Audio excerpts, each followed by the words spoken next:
Welcome to the Refined Strength Podcast. I have IFBB Wellness Pro and coach Francesca Emanuele. How are you doing? Hi, I'm honored to be here. I'm doing great. How are you doing? I'm doing good. It's a really good Monday. It's like one of those days where like everyone decided to check in on time. So I have Yes. just like more work than I Yeah, usually do because people aren't always on their shit. 100%. But also because they were so good today, I like sped through it and it was just so seamless, which is so nice on a Monday. And it was a rest day. So I was just like, woke up, got my shit done. Rest days are my favorite for work productivity because I Yes.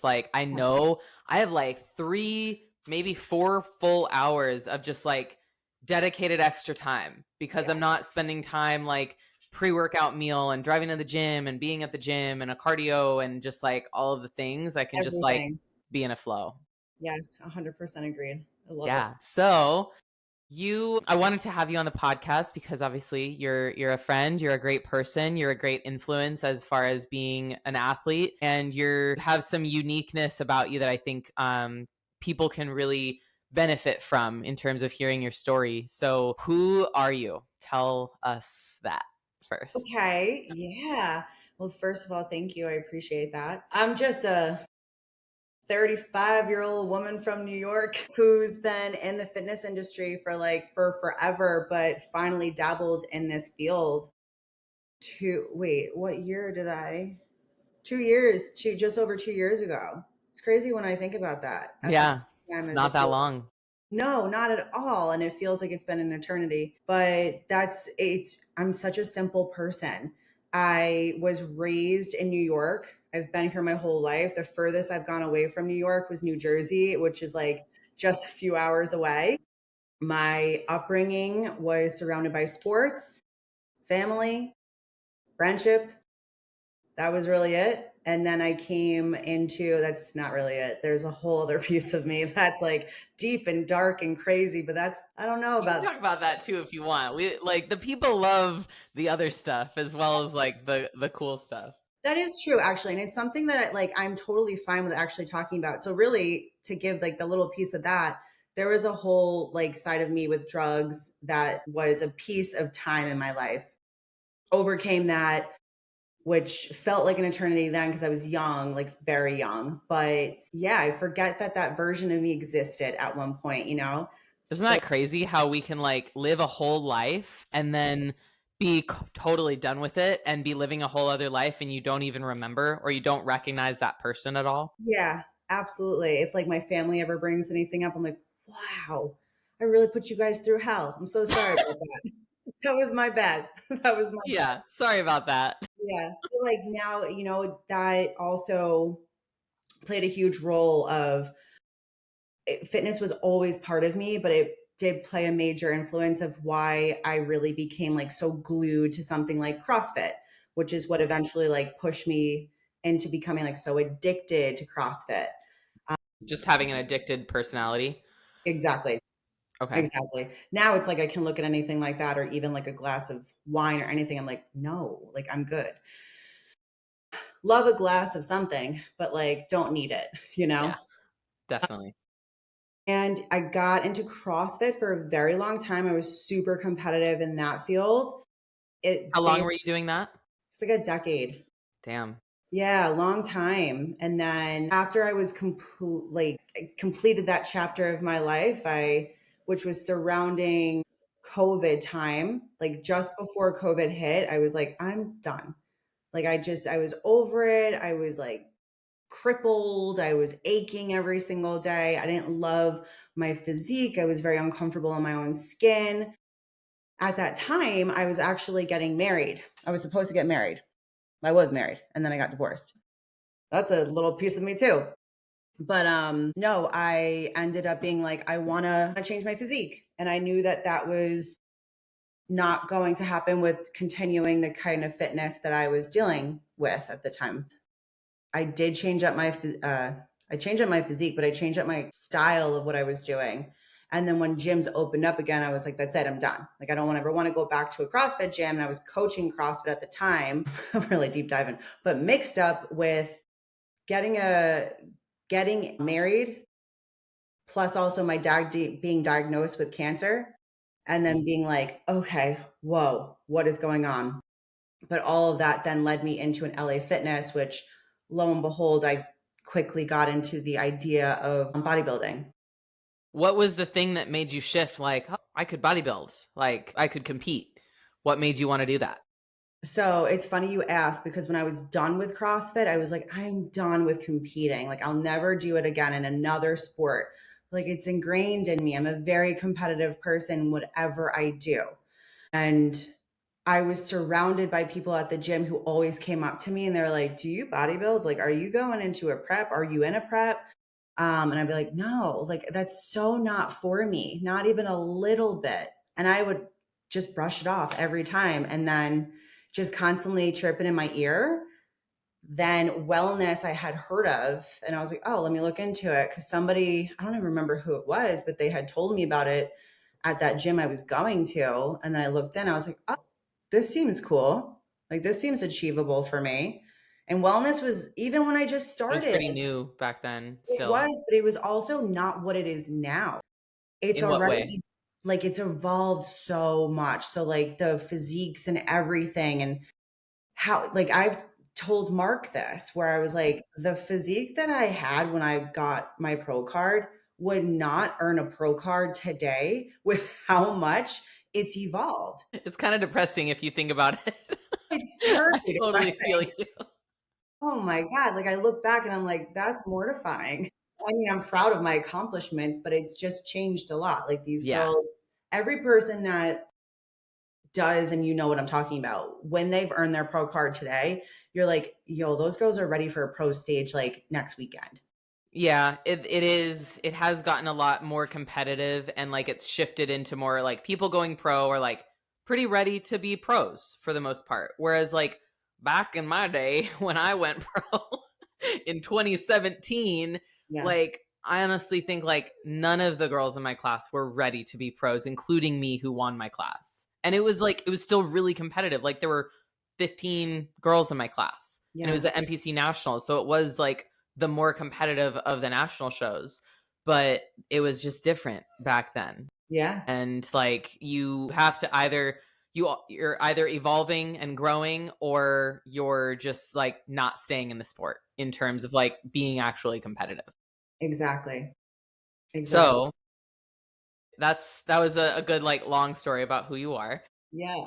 What made you then decide to like coach as well? Because you were a CrossFit coach, and I'm guessing you were kind of personal training, right? In the while you were getting into bodybuilding, and then you started coaching for Dominic trained in like a couple years ago, or like during your prep, right?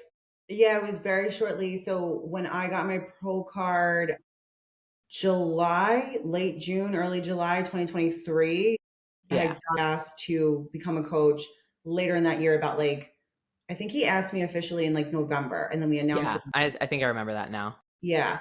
So I was still doing like nutrition and coaching on my own by myself then, and he had known that. And then I always wanted to, like, once I dabbled in it, I was like, this would be cool to dive into eventually. But I'm Yeah, like, get a good at. there is a lot you need to know, and you can't just start it. Like people do that, but you Sure. shouldn't. Yeah. And then he kind of just offered me a really great opportunity. And I was like, yeah, I mean, just so you know, this is what you're working with. And I, just was honest. But yeah, so now we're here and a lot has changed in such a short time period. It's so crazy how fast time goes.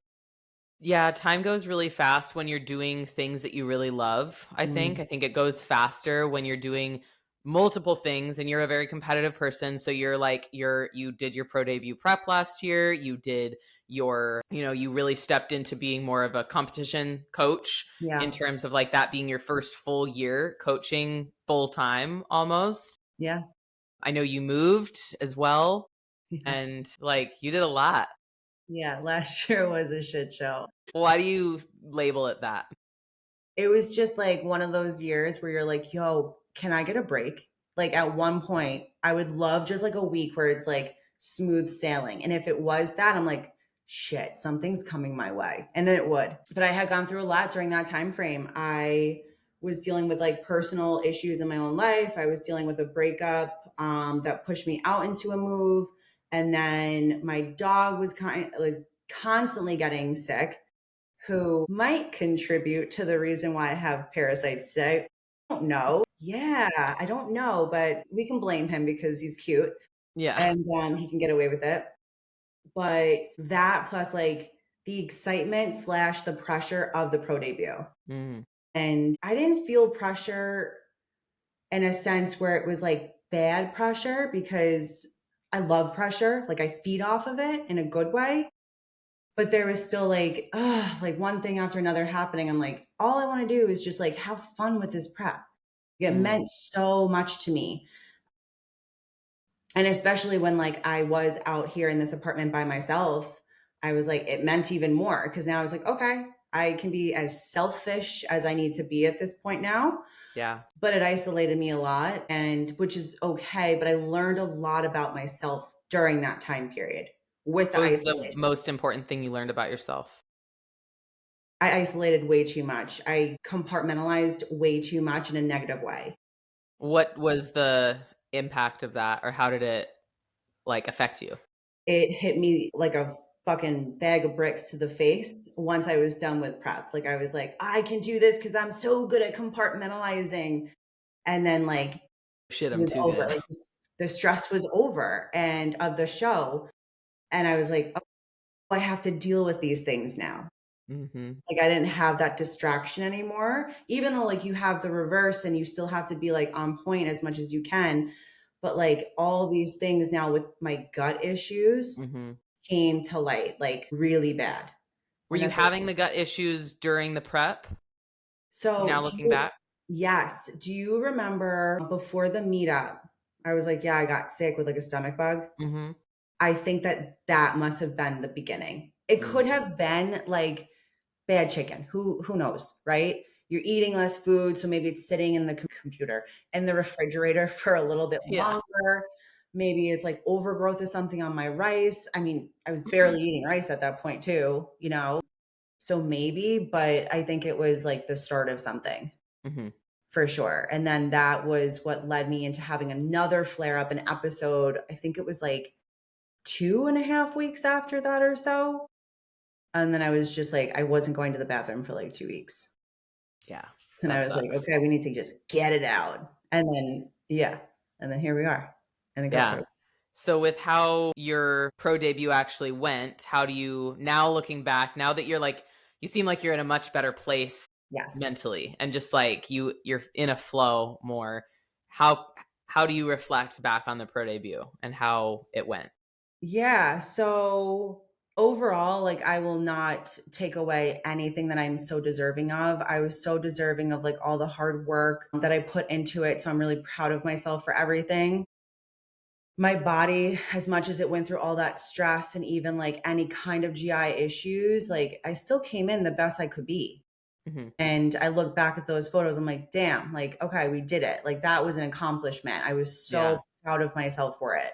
So, very thankful, very happy with it. But I will say, if I could nitpick, like, I, I mean, you recall, right? Like, how overly tanned I was and like all of that. Like, that really put a damper on it because it's like you do all this work and then you look at these photos and you're like everything was washed out. Yeah. Every part of me, all the work that I put in, how like perfectly we did peak myself Mhm. didn't look like it because of like the mistakes that were not in my control. Hated my makeup. Oh my god, if I could crawl under a rock and like have hid my face and just showed my body, I would have. Was it a makeup artist at the show that did it? Yeah, and as she's doing my face, she's like, "This is my first time ever doing anybody for a show." And I was like, "Why am I this person that's sitting in this chair right now? How is this Oh, happening to me?" Yeah, it was just like one of those things. It was like one after the other. Just like couldn't. But but I look at those things like you just learn. You learn from yeah. these.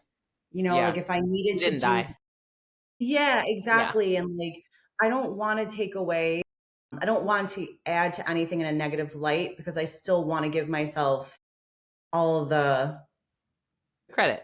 Yeah, exactly. Yeah, you still deserve the credit because you did the work and you peaked perfectly, you looked great, but yeah, sometimes there's things that just don't go your way. And Exactly. I imagine you didn't do another show not because, your tan could have been better or whatever, but more because of like just the reality of your situation and where you were at life-wise and stress and also just like development-wise, right? Exactly. Percent. I couldn't could I have pushed again if he was like, "We're gonna do this show?" I would have listened.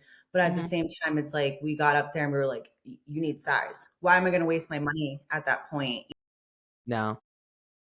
For experience, like sometimes girls will do it just because they've come so far in a prep. So it's like, why not just do that? But it's just like all the travel, all of like Mhm. everything that is involved within it. For me, it was like, no. And also my GI was so banged up that I had like no choice but to just stop at that point. Yeah.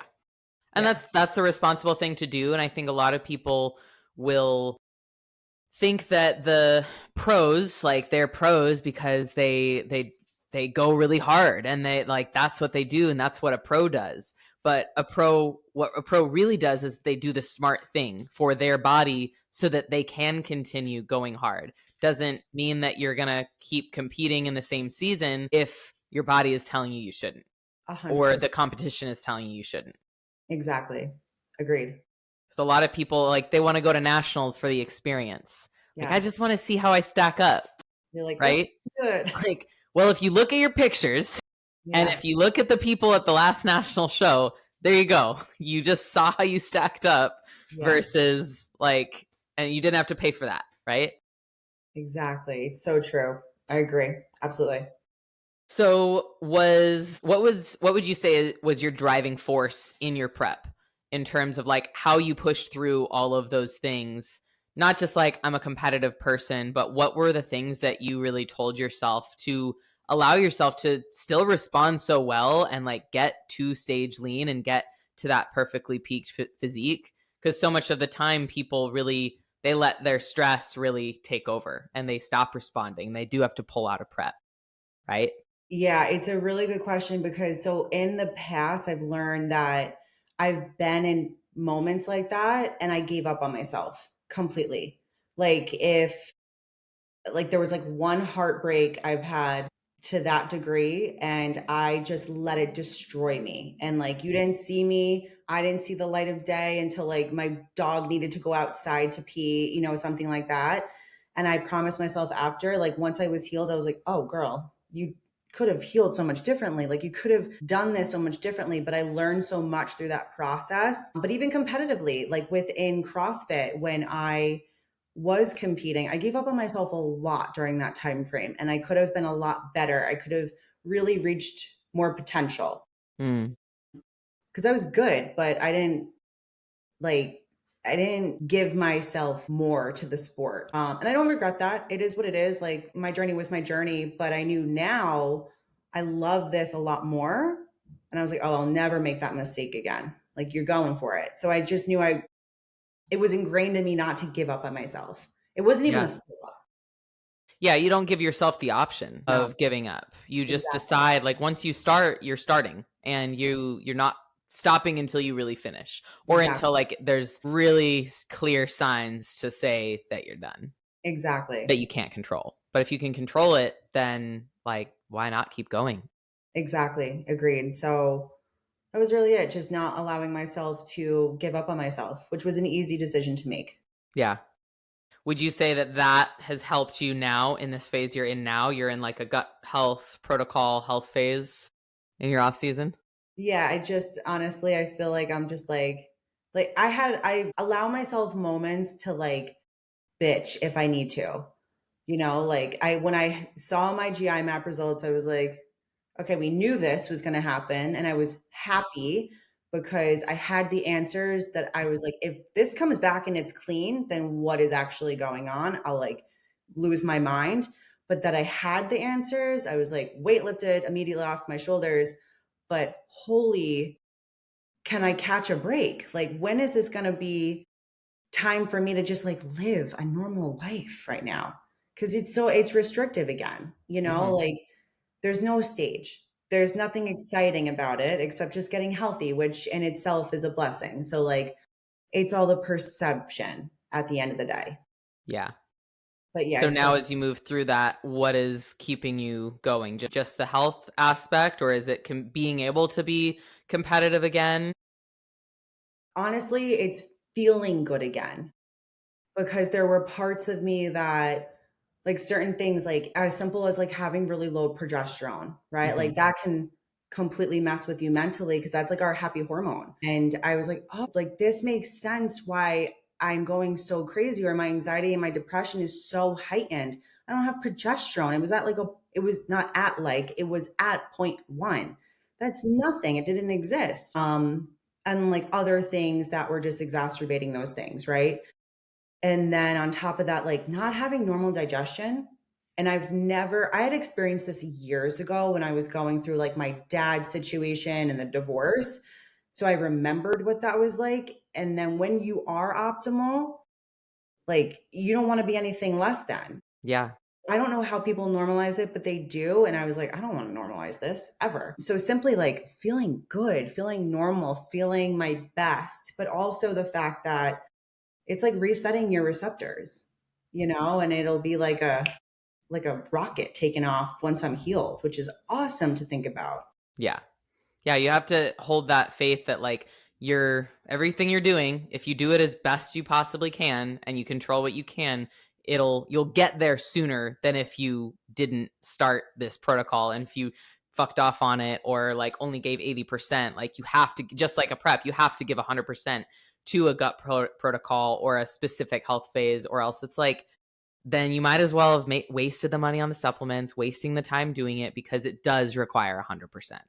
Absolutely. And the idea of starting, which this happens all the time, the amount of money that I've spent on supplements for this, that It's a thousands. lot. And it's like, I get why people almost don't want to do it because it is such a financial burden on people's budgets. But like, I have the budget, so I can do it for Yeah. myself. But I can't imagine starting this and being like, fuck it, I'm done. Like, I want to go out to eat. I want to live a normal life. No way. There's just no way. I can't fathom that idea. Yeah. Well, I think that is the reason, like you said earlier, that's the reason people normalize it, is Yeah. because they normalize like only going to the bathroom a couple times a week or, Yes. always being bloated. And so then they use tools to normalize it, like wearing only really loose fitting clothing Hmm. and just getting comfortable in like that type of thing. But like if you're wearing, not that you have to wear tight clothing, but like if you wear the things that you really want to be able to wear and you're that uncomfortable wearing them, that should be a sign that like there's something going on. You need to fix this if you want to be happy and healthy and feel good in your skin and dress confidently and stuff like that. All the money that I've spent on all of my workout gear, and I'm like, I can't even fit into it, or I Yeah. fit into it, and I'm like, I'm not me. Like, this Yeah. isn't me. Yeah. So yeah, I miss my clothes. And now I'm like finally putting things on. I'm like, oh, like it's not squeezing my stomach anymore because Mhm. I'm not what I just was a few weeks ago. Yeah. It's That's great. crazy. What have you had to let go of in this journey? I mean, free meals. That's No, it. like more deeper than that. Like what have you had to let go of, just like in terms of allowing yourself to really lean into this phase that's so different than what any phase that you've had to do? That's a good question. Toxicity that surrounds me, that's like people related, and having to have them out of my life Yeah. because that adds to the stress, and stress for the most part, especially because it's not the only thing, because obviously stress didn't give me parasites, but it absolutely could have been from me getting H. pylori or SIBO, Yeah. and like it just like they always use this analogy of like you have this bucket and it's like the stress is just piling up. And then that just finally overflows with this like one more thing that was the cherry on the cake. Mhm. So that, which was like, I have no choice here but to really let go of these things that were external stress factors, Yeah. which was like a blessing in disguise. Why do you think people hold on to those things even though they know they're ruining their life? Like toxic people, toxic work environments. It's so uncomfortable to heal and it's so uncomfortable to change ways.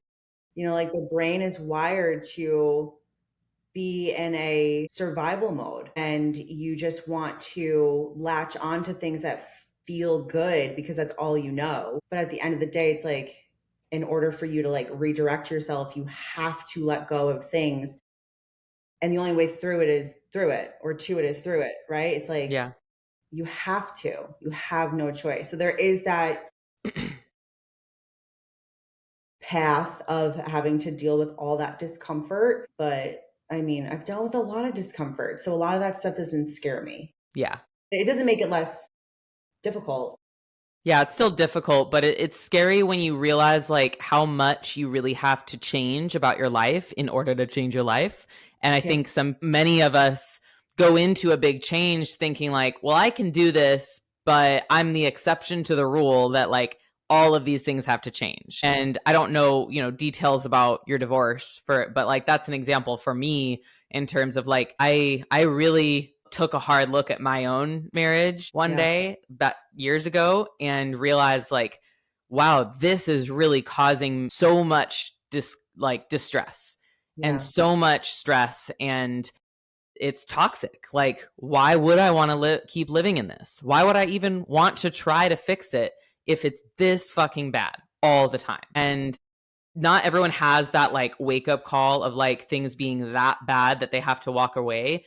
But like even something as simple as like people, like if you're a new competitor and you have a lot of friends that you've had for years and they just don't understand you competing and they make shitty comments to you, or they don't support you, or they, make fun of you for not wanting to eat what they're eating, like even something like that, like you don't need those people in your life, because if they don't support something you love to do, then they don't really support you as a person. They don't support you as a friend. They don't give a shit about you.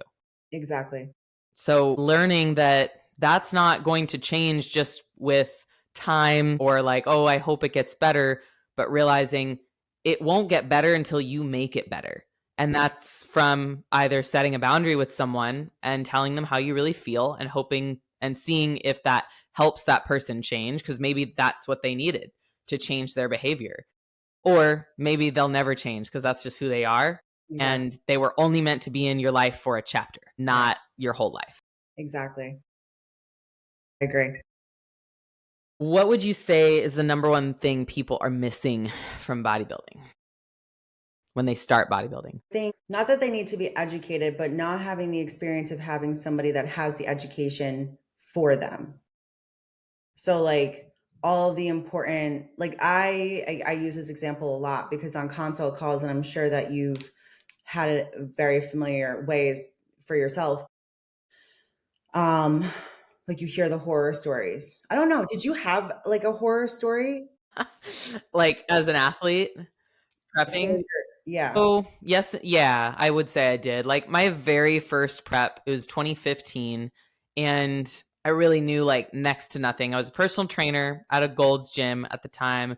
And I was dating a guy who was like just a bodybuilder bro, like went to LA Fitness, like he was really in shape, and people would like ask him for diet advice and he would like write them a diet, so he called himself a coach. Yeah. And so when I told him like I think I really want to do a show, I want to do this show, it's like at this time, like what do you think? Because like in my mind he was the closest person to me that like knew anything about bodybuilding, so like my bar was really low at that time, because the other people I knew in bodybuilding were like other girls who competed, and then people who I thought like I just didn't relate to, like open bodybuilders in my gym. And so I didn't ask anybody but him. And so he was like, "Yeah, I can prep you. I'll diet you for the show." I was like, "Okay." That's Yeah. all. That was the interview. And Yeah. like we were dating at the time. And so I just like I had a fear of like saying no to that. Yeah. So he was a very bro bodybuilder diet coach. Like I was on a really restrictive meal plan. I had to eat at very specific times, like 7 a.m. If you sleep in, you're a failure, that kind of thing. And I binged on my diet like several times, or I cheated on my diet several times in that prep. And it was just because like that was the first time I had really restricted myself in my life, really. Like he had put me through a sort of meal plan before that to kind of like allow me to like respond to a diet. That was the first time I'd ever like followed a plan, but it was more flexible. But then when we started this prep, it was like really restrictive. And I like, it was a lot of cardio, and somehow I made it to the stage. I did okay, but I didn't place. I placed like 7th out of 12. And but I had so much fun with it that I was like, this is so cool. I know it must be better than this. Like he's my boyfriend, but he's not going to be my coach. So I like hired Paul after that, and we did really well together for a while, and then like eventually I just outgrew him. And I Yeah. wouldn't say like my time with him was a horror story, but it definitely was not ideal in the last couple preps that we did, in ways that I was just kind of too blind to really see at the time. And so now I look back and I look at some of the things that, he either had me do, or things that I like agreed to that just don't make sense to me Yeah. as a coach now, who's just like more informed and more educated. And I think, no, it's not throwing shade to him. It's more just like it's a maturity level for like me as an athlete, as a figure pro. I need a coach who's like Mark, who's like very detailed and very like health conscious, and like knows what he's talking about with drugs and like things like that. So that I just needed that extra level. Yeah, So 100%. And it's yeah. interesting too because like every coach has their own strategy, and it's not to say that like this person is an idiot and it's not going to work, but like I'm the same way. I think that I need very specific kinds of coaching, and that's why I was so drawn to Mark, was because like when I had heard him talk, like everything was about like prioritizing not just my health, but also it was like gaining the lifestyle and really teaching me to guide me of the Mm-hmm. expectations to be an athlete, to be good and this and that. Because I was like, so I was thinking about like maybe stepping on stage in like 3 months. He's like, nah, girl, like that's not how this works. And I was like, okay, Yeah. tell me how it works. Yeah. So yeah, I think just like lack of education is definitely missing because everything is so hyped up today on the internet, and Mm-hmm. people are really good at selling themselves, and you Manipulating know, people. yeah, multiple ways. It's like I think that people are very eager to get there. So like that's one of the things I'm most proud of with my athletes is I've taken a lot of hearts and I can feel them being crushed on the console calls. And then now they're like, I'm so thankful I listened to you. And Yeah. I'm so excited for now this year. Like I'm putting these girls on stage this year that like they've been with me now longer than a year, and we're like about to just celebrate, like what they've done. Mm-hmm. It's dope. It's exciting. So the education part I think is huge. Yeah. And when I think it's important for anyone who's an athlete and maybe newer and never competed before listening to this, like if you're on a consult call and a coach, like with a coach, and a coach tells you everything you want to hear and is just like very agreeable, it doesn't mean that like you should go with someone who tells you the opposite of what you want. It's more of like, think about their motivation and what it's showing you from their words. Because if a coach promises you anything, like, yeah, we can go pro this year, you're going to go pro, Yeah. that's kind of a red flag, Yeah. right? Or like if they've never seen you before, never seen pictures, or maybe one set of pictures, but they have no idea like how your body responds to food or supplementation or whatever, and or training, and they say like, yeah, sign up today, we can start prep tomorrow. Do you really, if you really think about it, do you really think that that's a good idea? Or are you just allowing it to feel like a good idea because you want to prep? You want the fun stuff. You want to get glammed up and you want to tell people, oh, I'm in prep. Yeah. Because that's Exactly. that's what I see a lot in people who like don't get their hearts crushed enough in the beginning like that, is they just like, oh, I'm gonna just go and do this because this coach said I could. It's like the coach may not have your best interest at heart if that's what they're saying. For sure. And especially, I mean, this goes to both men and women, but especially with females, just because our bodies are so much more complex. So Mhm. you have to be so careful with it. And that was the main reason of why it was so important to me to find somebody that was extremely educated with women. Mhm. Because I Yeah. was like, I know that in my future, I'm going to want babies. And I know that I could really mess with just like all my hormones. So it was a different species you're dealing with. Yeah, it really is. And it's Crazy. not to say that like not all people can get there, but like you have to consider too, like where you're at in your journey as an athlete and know that that's going to tell you kind of like what kind of coach you need. You have to think about what are my priorities? What are my values? It's kind of like finding someone that you're going to date. Like you want to make sure you interview them on the first date or like before you actually meet about like what do you like to do and like what do you think is important in life? Like do you want to get married? What are your views on this and that? Like those things are so important. Imagine if you just like started imagine if you just married someone and or like got engaged to someone having like not knowing really anything about them, just doing it because they sold you on it. Yeah, exactly. Which happens. Yeah, that's true. It's a lot. Love is blind. Yeah, exactly, exactly. But yeah, agreed. What would you say is a surprising thing about you as an athlete? Hmm. In what way? That because you have a pretty big following in terms of like your YouTube, your social media, everything. Like, what do you think people get wrong about you if they were to make a judgment on you? That's a great question. I think I've said that's a great question to every question that you've asked so far. I'm doing good. I go back and forth with my friends on this because I'm like, yo, do you think people shit on me like all the time? Like, am I that person that people like send their profile and they're like, I hate her? You know what I mean? Like, I always think those thoughts Really? intrusive. Yeah, just Why? because people are so mean today. And I think, like, for instance, this is really random, but like, and I can justify it.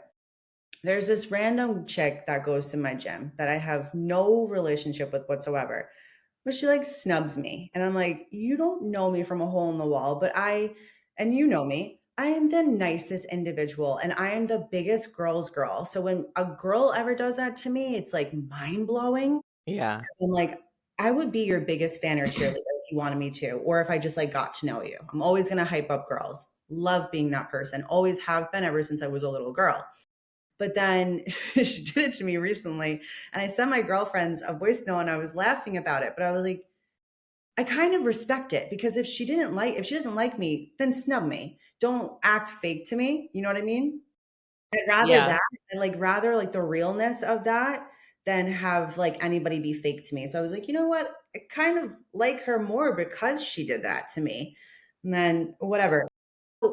Going back to your question, um, I don't know. I feel like there's like who I portray myself to be really is who I am. Like I probably seem very simple, and very work driven, and that's who I am. I don't know.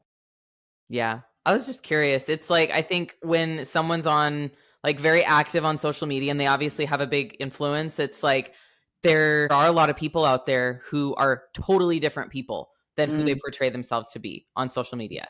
Or like they put themselves out there as like a certain way, but then when you meet them, they just like they don't show up like that. yeah, It's that's okay. jarring. So in that way, I think if anything, I'm more introverted than people think. Yeah. I know what you mean. I'm like ambiverted, right? So I'm like that even split of being extroverted and introverted. But I would say, if anything, I'm more of that. Like, if there's like a time where I'm out and about, you'll probably see me a lot more quiet more often than not. And like at times, just kind of like taking in what's going on, but just not observing, but just being like, okay, I'm here. Like, I'm enjoying myself, but kind of quiet. Yeah. Yeah. I know Even what you mean. I'm just as much as I am very bubbly and happy, but like, it's not in like a fake way. It's just like that's who I am, and I kind of give my energy when I choose to, or when I my energy is Yeah, like and right. with people you're comfortable with, right? Yeah. How has social media changed your life or who you are? Do you think it has? It definitely has changed my life because it allowed me to actually have a remote job that I literally have a fantastic roster of amazing athletes that provide a life for me. That in itself is like something I'll be so forever grateful for. But opportunities with meeting friends, like even just best friends, like I've met a majority of my best friends because of social media. or somebody that has been following me now as a client now is one of my best friends, Yeah. something like that. Um, and then it's definitely changed a lot. Like, oh my gosh. Now everything is you are your own sales pitch like 24/7. And some people are it's so wild to me because I really give them credit, but some people are so good at it. And I'm like, I'll never be able to do that. That is, I guess if I had to, I would, right? Like if that really was my job to do that, like an actual influencer. But then there's like the way that it's evolved with like just the dancing and those people are making millions of dollars and like exposing themselves. I'm like, what, why, how? Yeah, it's really interesting, like and I think a lot of those people too, especially the ones that are really young, who start out like, that's their first job is an Huh? influencer, like because they started doing it in high school, and then they, like, get out, and that's what they're doing in their real world, and I think it's much more common for those people to not have a great sense of money and like the meaning of money and what to do with your money, Yeah. right? Like you're making all this money from social media because it's so easy, so you're spending it really easily too. And you're Yeah. not really setting yourself up for like actual financial freedom, because if you're just spending as fast as you're making it, that's not financial freedom. That's Yeah. not wealth. Yeah. And no, not everyone needs that, but at a certain point you might get really tired of social media. You might Absolutely. get burnt out, Yeah. and like marketing yourself is a lot. It's exhausting, Yeah. especially if it's your job. Yeah. So then if your whole life is your job, like just documenting your life is your job, it's like you can't escape. So what Yeah. happens when you want to?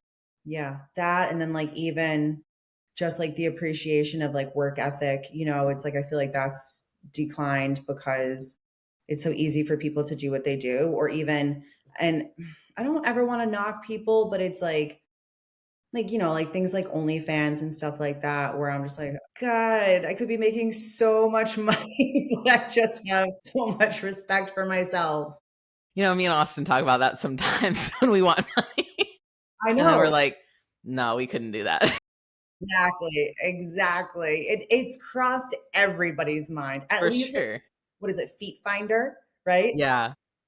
My God, where they're like, I'm like sending my friends like the reels of like somebody like putting lotion on their feet and just massaging. It's like feetfinders.com. And I'm like, when do we start?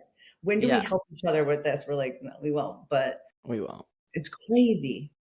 Yeah, I think if you're going into anything like that, because like I don't truly have like a judgment again, like about people that have that, especially if it's supporting your life, right? And if you feel like that's your only option too. I don't think it's anybody's only option, but once you realize something you're good at and you enjoy it to some degree, then yeah, it's worth it for a lot of people to keep going with it.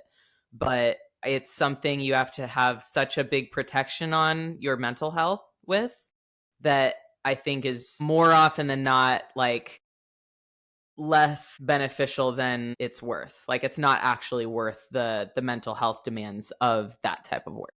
100%. And like, even just, do you want kids in the future? Like, that's going to impact them and, what Yeah. happens to them at school, things like that. Um, What do you see for your future, and how do you not get overwhelmed by your goals? I think it's always just that I learned a lot about this when I went through everything that I went through with my father. Like Mhm. when you really experience somebody fighting for their life and like not being given that opportunity and like having to watch them like on the decline day in and day out, you just have such a different perspective on life and Mhm. the appreciation for your life, no matter where you're at and the direction it's going to go. It's just a universe, right? Like whatever way I'm supposed to go, I'm supposed to go. Like that, what felt like a shitstorm of a year last year was like, there's a reason for it. And I know it's coming and I'll be like, damn, like this all makes sense. Mhm. So I think it's cool making really big goals. That was actually something like being on Dominic Train and being surrounded by all of those people like really pushed and like the coaches had pushed an understanding to me is like I don't have to make my goals so small for myself. Like I can really think outside the box and dream big. Mhm. and make big things happen. You just have to really want it and you have to really work for it.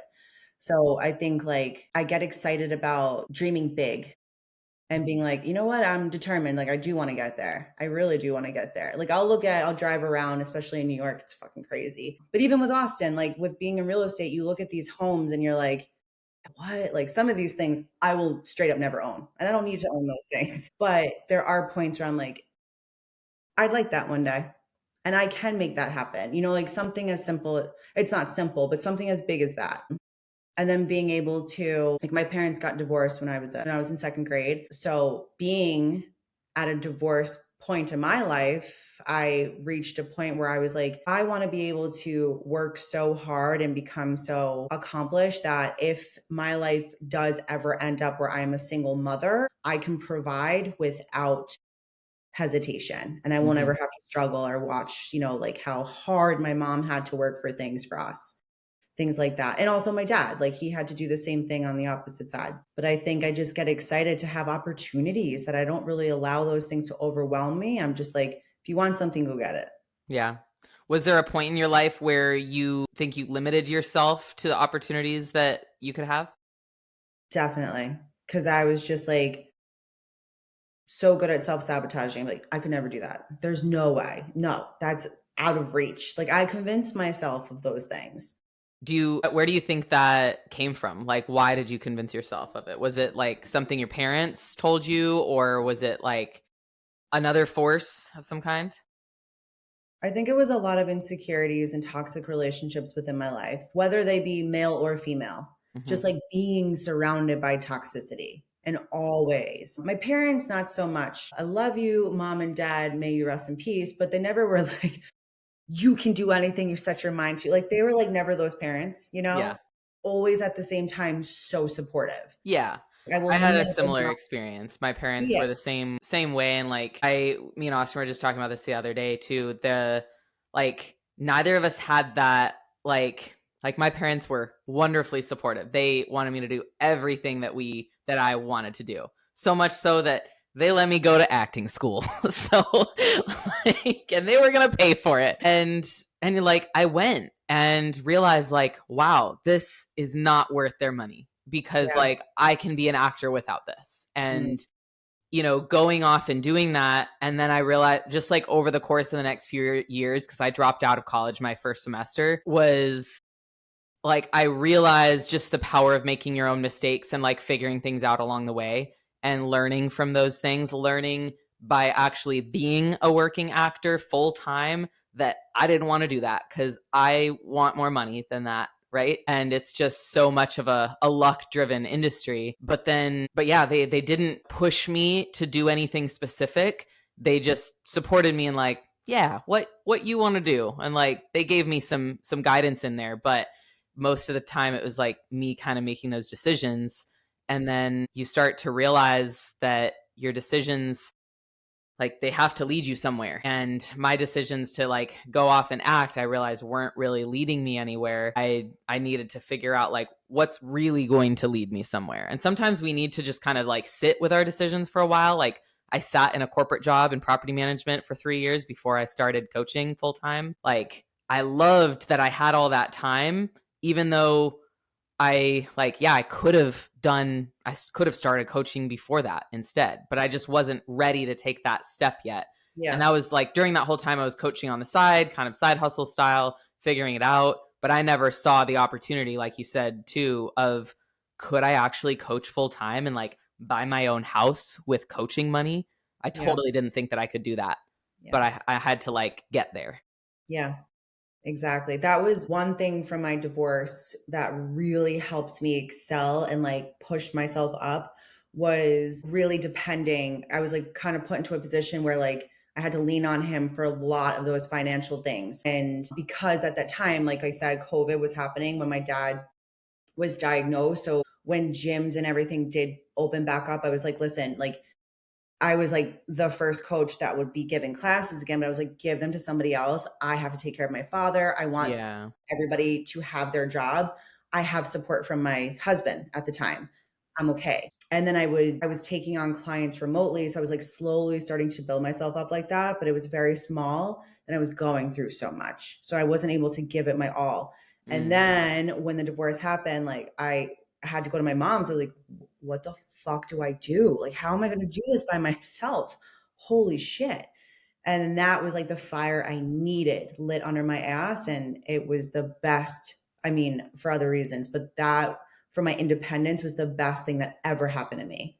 Yeah. And I Independence is powerful because you never know what's going to happen with someone, and like with someone leaving, and it's like no shade on people who do depend fully on their significant other.